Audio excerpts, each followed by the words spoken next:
kind of got lucky. I mean, I applied for a job here at Squatters, the first job interview I ever brought a 6-pack of beer to as my resume. My name is Jason Stock. I'm the brewmaster at the downtown Salt Lake City pub for Squatters Pub Brewery. Squatters Brew Pub is the first brew pub in Salt Lake City, at least since Prohibition. We are also the largest brew pub in Salt Lake City. For me, craft beer is using the best ingredients that you can get your hands on and remaining true to styles of beer and to not take shortcuts. We really do focus on using the best ingredients we can get our hands on. We really care about being true to style and really creating an experience for the consumer that lets them know, like, oh, this is what an amber ale should taste like. This is what a pale ale should taste like.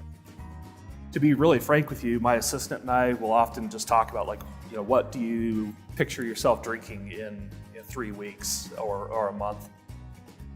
Our pub, we're really lucky to have a license that allows people to drink without having to order food. And so that helps with some of that confusion. But as far as like 4% beer, that really what affected my career, it actually made us better brewers because we had to learn to brew at 4%. You have less body, less alcohol percentage to hide behind. You have to be really careful with your hop rates and things like that. So it really taught me the finesse aspect of brewing rather than just being able to brew, real brews or beers every time you wanted to. We're really careful to stay true to style with our beers. So even at 4%, we would never have brewed an IPA, for example, because we couldn't legitimately brew that at 4%.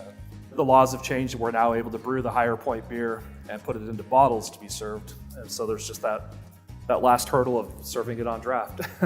I think what Squatters really offers is a really a nice slice of Salt Lake City. I mean, you're going to get a group of friendly people together. A lot of people from out of town tend to gather here when they're in town for conventions. One thing that's been fun working here is we're like a hub of this part of downtown. And I've been able to meet people from all around the country. They often stop by the brewery to tell us, like, they were surprised they were able to get good beer in Salt Lake City. And not only that, but some of their favorite beer. That was always really gratifying to hear.